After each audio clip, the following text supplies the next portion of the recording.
एक लड़की थी जो कृष्ण जी की अनन्य भक्त थी। बचपन से ही कृष्ण भगवान का भजन करती थी, भक्ति करती थी। भक्ति करते करते बड़ी हो गई। भगवान की कृपा से उसका विवाह भी श्री धाम वृंदावन में किसी अच्छे घर में हो गया।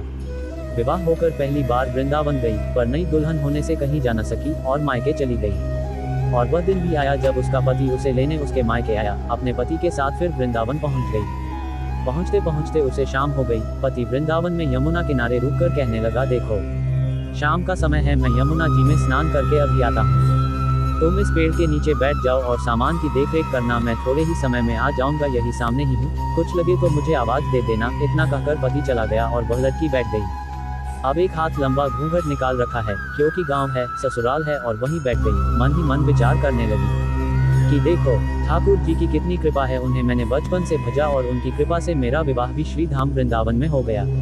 मैं इतने वर्षों से ठाकुर जी को मानती हूँ, परंतु अब तक उनसे कोई रिश्ता नहीं जोड़ा।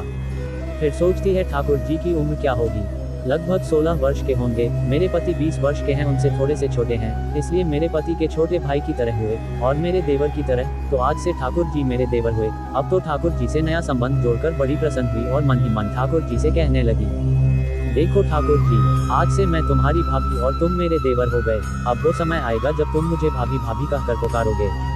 इतना सोच ही रही थी तभी एक 10-15 वर्ष का बालक आया और उस लड़की से बोला, भाभी भाभी। लड़की अचानक अपने भाव से बाहर आई और सोचने लगी, वृंदावन में तो मैं नहीं हूँ, ये भाभी कहकर कौन बुला रहा है। नई थी इसलिए घूंघट उठकर नहीं देखा कि गांव के किसी बड़े बूढ़े ने देख लिया तो बड़ी बदनामी होगी।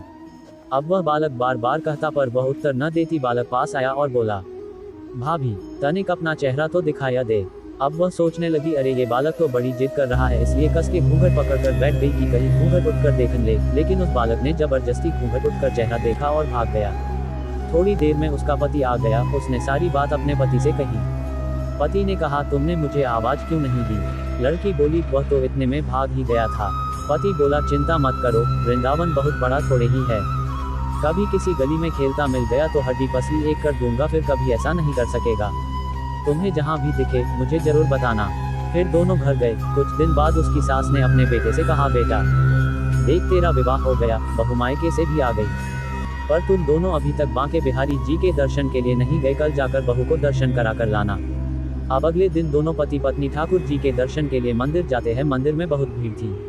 लड़का कहने लगा, देखो तुम स्त्रियों के साथ आगे जाकर दर्शन करो, मैं भी आता हूँ। अब वह आगे गई पर घूंघट नहीं उठाती। उसे डर लगता कोई बड़ा बूढ़ा देखेगा तो कहेगा, नहीं बहू घूंघट के बिना घूम रही है। बहुत देर हो गई। पीछे से पति ने आकर कहा, अरे बाबी, बिहारी जी सामने है, घूंघट का है नाय खोले। घूंघट नाय खोलेगी तो दर्शन कैसे करेगी। अब उसने अपना घूंघट उठाया और जो बांके बिहारी जी की ओर देखा तो बांके बिहारी जी की जगह वही बालक मुस्कुराता हुआ दिखा तो एकदम से चिल्लाने लगी, सुनिए जल्दी आओ जल्दी आओ। पति पीछे से भागा भागा आया, बोला क्या हुआ। लड़की बोली, उस दिन जो मुझे भाभी भाभी कहकर भागा था वह बालक मिल गया। पति ने कहा, कहाँ है, अभी उसे देखता हूँ। तो ठाकुर जी की ओर इशारा करके बोली, ये रहा, आपके सामने ही तो है। उसके पति ने जो देखा तो अवाक रह गया और बोला, तुम धन्य हो, वास्तव में तुम्हारे हृदय में सच्चा भाव ठाकुर जी के प्रति है। मैं इतने वर्षों से वृंदावन में हूँ, मुझे आज तक उनके दर्शन नहीं हुए और तेरा भाव इतना उच्च है कि बिहारी जी के तुझे दर्शन हुए।